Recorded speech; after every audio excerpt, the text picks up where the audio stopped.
Buenas tardes. A ver, voy a ver si ya hay bastante gente conectada. Espero que sí. Bueno, chicos, recién han abierto esto para poder conversar. Vamos 20 minutos retrasados, así que vamos a tener que avanzar un poquito. Bienvenidos, soy la doctora Zamora, soy médico otorrinolaringóloga y bueno, les doy la bienvenida porque creo que esta es su primera clase de otorrinolaringología.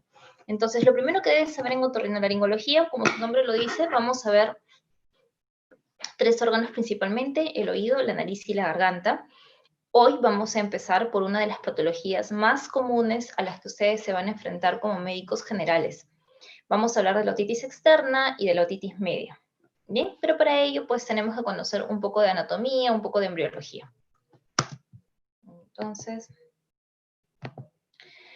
vamos a dividir las otitis externas en otitis externas agudas y otitis externas crónicas. Va a ser la temporalidad lo que da la división entre aguda y crónica. Muchos pacientes temen cada vez que escuchan la palabra aguda y crónica, que es sinónimo de benignidad y malignidad, y otros lo clasifican como si fuera algo severo. Entonces, como si fuera leve, moderado, severo, como si fuera la intensidad. No, a los pacientes siempre hay que explicarles que cuando usamos cierta terminología, como en este caso, aguda o crónica, es en relación a la temporalidad. Entonces, vamos a empezar hablando nosotros de las otitis externas agudas. Algunos de ustedes probablemente ha padecido de esta enfermedad. ¿Y por qué tocamos este tema en su clase de hoy? Porque es un problema de atención primaria importante. Recordemos que no toda inflamación es secundaria a una infección, pero que sí toda infección va a producir un proceso inflamatorio.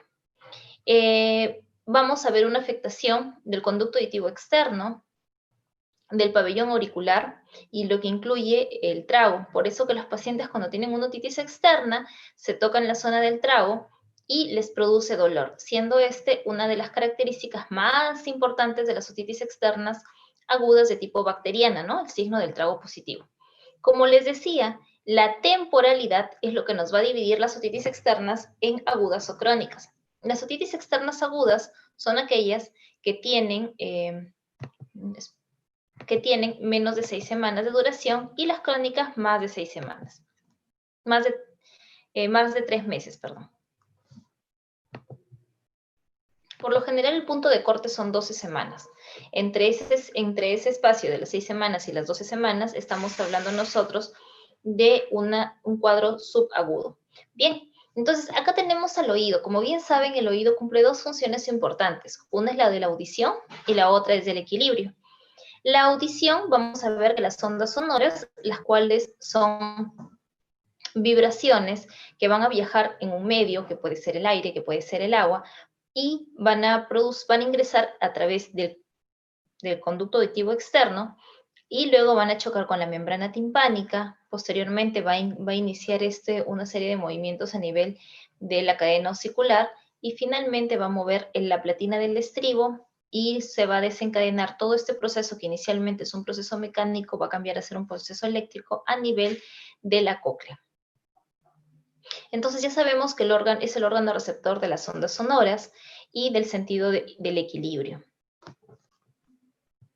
En cuanto a la parte embriológica, acá nosotros tenemos... Entonces, acá nosotros tenemos el conducto auditivo externo, que acá lo estamos viendo, que es derivado de la primera hendidura faríngea. La primera hendidura faríngea es el espacio comprendido entre el primer y el segundo arco faríngeo. En ese espacio vamos a ver la aparición de esta primera hendidura faríngea. Al tercer mes, dice, las células epiteliales del fondo del conducto proliferan. El conducto se llena, se hace como si fuera un tapón. A eso se le denomina tapón meatal. Y al séptimo mes se disgrega y visualizamos al fondo la membrana timpánica. Entonces, este conducto auditivo externo va a estar formada por células más externas, que son células provenientes del ectodermo.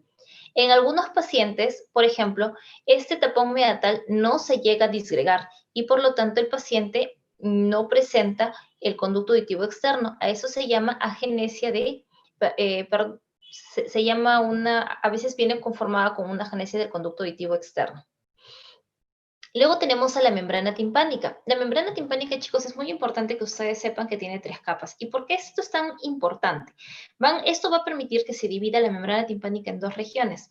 Una es la pars tensa, que es la más extensa, y luego tenemos la pars flácida. La pars flácida solamente va a estar recubierta por ectodermo y por tejido endodérmico. Y le hace falta esta capa intermedia. Por eso es que es una capa que no es tan firme y que por lo tanto es susceptible de retraerse. Es allí donde aparecen en esta zona predominantemente los bolsillos de retracción. La oreja, que es el pabellón auricular, proviene de 6 proliferaciones mesenquimatosas auriculares, como podemos ver aquí, provenientes del primer y del segundo arco faríngeo. De esta manera vamos viendo cómo va dando origen a la parte cartilaginosa del pabellón auricular. En cuanto al oído medio, vamos a ver que proviene básicamente de la primera bolsa faríngea. La porción distal de esta primera bolsa faríngea va a dar origen al receso tubotimpánico, el mismo que más adelante va a dar origen a la cavidad timpánica primitiva. Entonces, tenemos más o menos nosotros algo así. Acá tenemos esta zona que es la primera bolsa faríngea, cuya porción más distal va a ser el continente del martillo, el yunque y el estribo, primordio de la cavidad timpánica, ¿no? Entonces acá podemos ver. Y la parte más distal, o la parte, perdón, más proximal va a dar origen a la trompa de Eustaquio.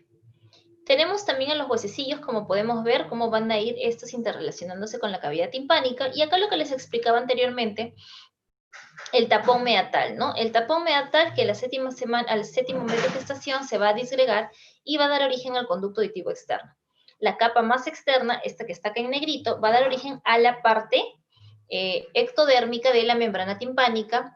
En la parte que está en el centro o parte intermedia es de tejido conectivo, como podemos ver en naranja, y estas células que vienen del receso tubotimpánico, que va a ser endodermo, va a dar origen a la capa más interna de la membrana timpánica.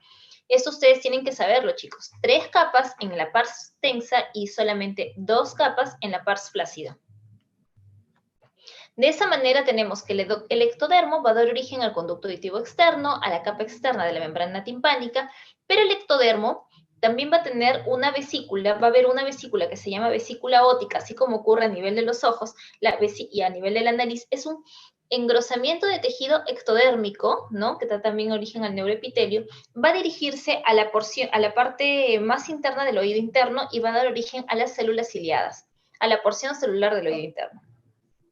El mesodermo va a dar origen a las estructuras del cartílago que conforman el pabellón auricular. A la capa media, como hemos visto, es una capa de tejido conectivo en el centro entre la membrana timpánica, en la parte externa y la parte interna, a la cadena osicular y a la porción ósea del oído interno.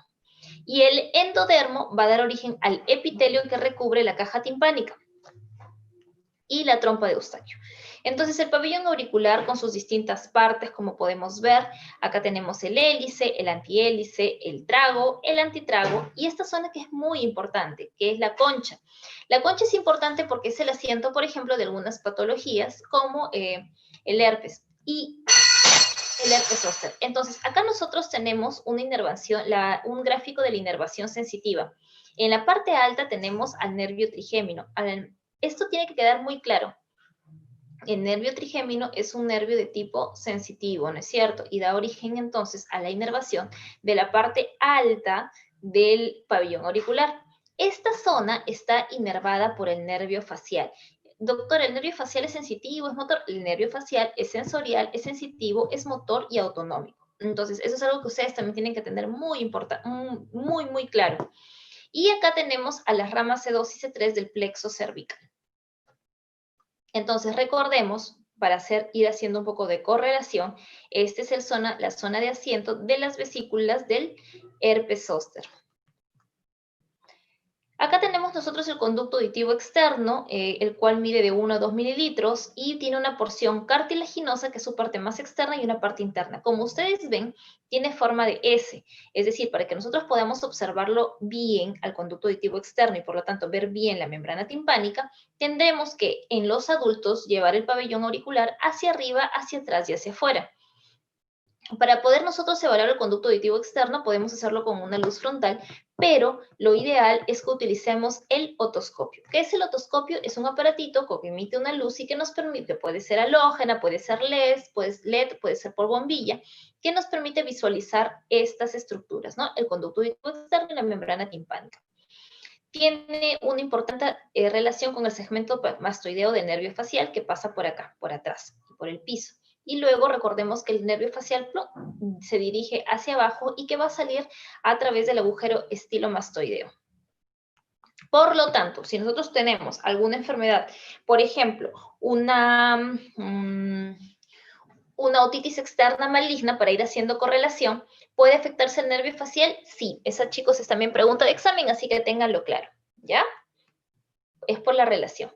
Luego tenemos, bueno, el epitelio que va a cubrir esta zona, va a ser un epitelio con una capacidad de migración bastante alta, y tenemos unas glándulas que son las glándulas ceruminosas, que son glándulas sudoríparas apocrinas modificadas, con unidades pilosebáceas, cuya función va a ser la formación del cerumen. Doctora, ¿pero por qué formamos cerumen? En realidad, esta es una capa muy importante, permite el mantenimiento del pH de cierta forma ácido para que los gérmenes no proliferen. ¿Cuáles son las relaciones anatómicas del CAE, del conducto auditivo externo? Hacia adelante, hacia anterior, va a tener relación con la articulación temporomandibular. Doctora, ¿y eso clínicamente cómo se puede manifestar? Por ejemplo, algunas personas que tienen prosnatismo, algunas personas que tienen retrosnatia, algunas personas que tienen mala mordida, o que tienen un desbalance o le faltan piezas en la articulación, en las arcadas tanto superior como inferior, pueden tener un desbalance en la mordida y por lo tanto se les inflama la articulación temporomandibular. A eso se le llama disfunción de la ATM. Doctor, ¿y qué tiene que ver con el oído? Pues como es la cara anterior del oído, el paciente va a sentir molestias a nivel del oído, que pueden variar desde tinnitus, desde molestias a nivel de la cara, porque hay una alteración también en los músculos de la masticación. En la pared posterior se va a relacionar con la apófisis mastoidea. En la pared superior, recordar que es muy importante, tanto la caja timpánica como el conducto auditivo externo, tiene una correlación muy importante con la bóveda craneana. Por lo tanto, algunas infecciones, tanto del oído medio como del oído externo, pueden dirigirse hacia la fosa craneal media y producir abscesos, meningitis, meningoencefalitis. Por lo tanto, hay que tener mucho cuidado con las infecciones del oído. La pared inferior tiene una relación importante con la parótida. La pared interna termina en el tímpano y la parte externa con la atmósfera y el pabellón auricular. Bien. La inervación sensitiva del conducto auditivo externo, acá la estamos viendo, tenemos al trigémino que viene acá por arriba, tenemos al facial que ya lo habíamos mencionado en la concha auricular, y tenemos uno que se nos añade, que es el décimo par, que es a través de una ramita sensitiva también, que se llama el nervio de Arnold. Entonces, cuando a un paciente uno le está manipulando la oreja, el paciente puede presentar tos como un reflejo. En cuanto a la epidemiología de las otitis externas en general, están más presentes en el verano con climas cálidos y húmedos. Y tenemos acá nosotros que se va a presentar entre 1 a 2.5.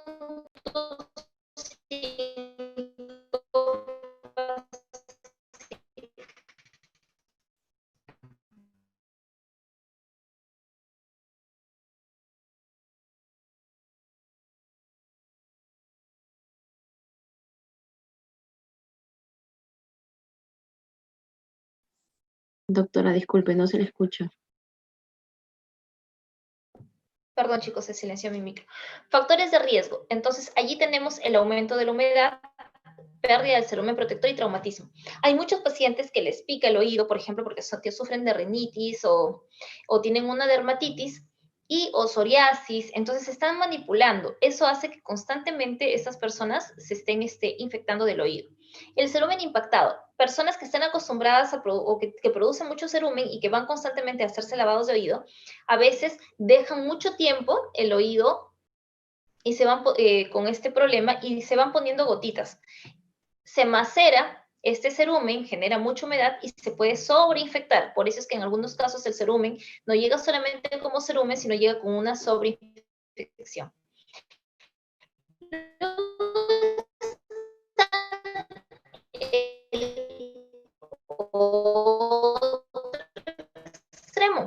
aquellas personas que el uso de audífonos, por ejemplo, audífonos lleguen a consulta, porque el audífono lo que va haciendo es presionar el cerumen hacia el fondo. Afecciones dermatológicas crónicas, como por ejemplo la psoriasis. Y doctora, ¿por qué es un factor la inmunodepresión? Ahí tenemos a los pacientes, por ejemplo, que están recibiendo quimioterapia, o a los pacientes diabéticos, ¿no? Cuyas defensas se encuentran alteradas. El cerumen, ya hemos dicho, nos protege. El 98 nos protege, y acá tenemos diferentes formas, bueno, de sacar el cerumen. Se puede hacer mediante una cureta, no usar hisopos. El médico puede realizar también un lavadito de oído, asegurándose que el paciente no tenga una perforación en el tímpano, ¿no? Eso se pregunta previamente. Y finalmente, bueno, acá tenemos un pedazo de cerumen extraído. Más del 98% de las otitis externas agudas son, en el caso que sean infecciosas, son bacterianas, y allí tenemos a la pseudomonas, a la cabeza, Staphylococcus. Infecciones también pueden ser de tipo polimicrobiana, puede estar dada por bacterias gram negativas y puede estar dada también por hongos. ¿Cuál es la presentación clínica? El paciente con una otitis externa aguda lo que más le va a fastidiar inicialmente es un poco de eritema, de molestia y de prurito, le va a picar. Cuando hacemos la otoscopía, nosotros vamos a encontrar el conducto auditivo externo enrojecido, un poco inflamado, pero con mínima secreción. A veces incluso no existe una correlación entre lo que estamos viendo y la manifestación de dolor que el paciente dice. O sea, vemos que está un poquito rojo, pero el paciente se queja de mucho dolor, y hacemos el signo del trago y es positivo. Conforme va pasando el día, o al día siguiente, ya casi a las 48 horas, lo que vamos a observar es un edema total del conducto auditivo externo, tanto así que no nos deja ver la membrana timpánica. Puede haber meningitis. ¿Qué quiere decir esto? Puede haber enrojecimiento de la membrana timpánica. Linfadenitis regional, es decir, algunas adenopatías. Celulitis del pabellón auricular. La extensión de la inflamación se puede extender al pabellón auricular. Y síntomas sistémicos, ya cuando hay síntomas sistémicos, es decir, hay fiebre, hay escalofríos, tendríamos que pensar que hay una extensión más allá del conducto auditivo externo. El rápido inicio de este cuadro, generalmente en 48 horas, en las pasadas 3 semanas, nos hace creer que el paciente tiene una otitis externa. Tenemos la otalgia, que frecuentemente se ve y, como les digo, muchas veces no guarda correlación con el problema, con lo que nosotros estamos observando. La picazón, la sensación de plenitud aural. La sensación de plenitud aural generalmente se siente cuando ya el oído está muy tapado. Y claro, si está tapado el oído, puede ir con disminución también de la agudeza auditiva. Y doctora, también me duele la ATM, me duele la mandíbula. Obviamente, por lo que hemos mencionado, que la cara anterior del conducto auditivo externo se encuentra relacionado con la ATM. Además, vamos a encontrar un poco de inflamación a nivel del trago, del conducto del pabellón auricular, o en ambos, siendo signo del trago positivo. Edema difuso en el conducto auditivo externo, eritema o ambos. Y como les decía, también puede haber otorrea, linfadenopatías, eritema de la membrana timpánica o celulitis de la piel adyacente. Doctora, ¿y qué hacemos cuando tenemos una otitis externa? No se llega el paciente y de frente le pido cultivo y no. A ver, si es una otitis externa aguda sin complicaciones, si el paciente no es diabético, es un chico joven que estuvo de pronto en la playa o en la piscina y llega con los 2-3 días después con mucho dolor en el oído, pues no, simplemente damos tratamiento. ¿Qué tratamiento? Lo vamos a ver más adelante. ¿Cuándo sí pido cultivo? Cuando el paciente, por ejemplo, en todo el año ha venido unas 4 o 5 veces por lo mismo. Allí yo le pido su cultivo. Si el paciente tiene antecedente de uso frecuente de antibióticos tópicos, le pido su cultivo. Si el paciente es inmunodeprimido, le pido cultivo. ¿Cuándo? Siempre, sin lugar a dudas, pedir un cultivo cuando estemos sospechando nosotros de una otitis externa maligna, lo cual vamos a ver más adelante. Doctora, pero ya, no sé, se me hace difícil. Yo veo pus en el conducto auditivo externo, veo secreción, veo enrojecimiento, pero la verdad no sé cómo diferenciar una otitis externa aguda de una otitis media aguda. Externa, ¿no? Conducto auditivo externo, pabellón auricular, media, con cavidad timpánica. No puedo diferenciarla, se me hace difícil, porque no está muy inflamado. Primero, hacemos una otoscopía neumática. Entonces, chicos, es un otoscopio, y de aquí nos va a permitir hacer la evaluación con la perilla de Politzer. Entonces nosotros metemos esta punta al conducto auditivo externo y con la perillita vemos si la membrana timpánica se está moviendo. Y lo otro es hacer una timpanometría. ¿Qué es una timpanometría? Una timpanometría es un examen de ayuda diagnóstica que ustedes seguramente en sus grupos lo van a conversar más tarde, que nos permite evaluar la movilidad de la membrana timpánica. Entonces, normalmente la membrana timpánica no debe estar ni muy retraída ni muy hacia afuera. ¿En qué casos está retraído? Cuando la trompa de Eustaquio no está funcionando correctamente. ¿Y en qué casos está como abombado el tímpano? Cuando hay contenido en la caja del tímpano. Entonces, vamos a ver. ¿Cómo diferenciar? Utilizamos la otoscopía neumática y la timpanometría cuando tengamos dificultad para diferenciar una de la otra. La otitis media aguda requiere un diferente régimen de antibióticos porque los gérmenes son diferentes. Acá hemos dicho que son a la cabeza la pseudomonas y el estafilococos, en algunos casos polimicrobianos, en algunos casos fúngicos. En los casos de otitis externa, la otoscopía neumática mostrará un movimiento normal. ¿Por qué? Porque, claro, si es una otitis externa, no tiene nada que ver con el contenido en la caja del tímpano ni con el tímpano.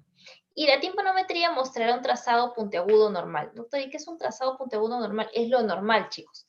El tímpano, si nosotros, por ejemplo, lo movemos, el tímpano tiene dos características. Una es la compliance y la otra es la resistencia.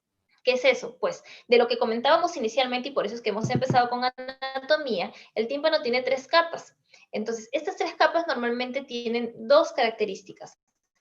Si nosotros, por ejemplo, si el tímpano fuera muy elástico, ante la presencia del sonido, el tímpano se movería demasiado hacia adentro, entonces, y no encontraría una resistencia, y por lo tanto los sonidos entrarían muy, muy fuertes al oído interno.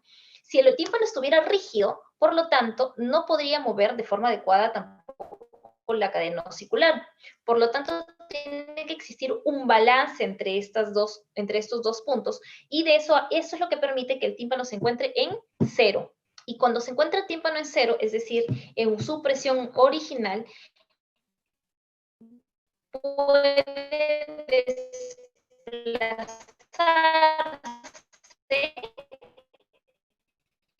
lo necesario. Cuando es necesario, cuando es necesario, se va a formar una curva tipo A. Primero que es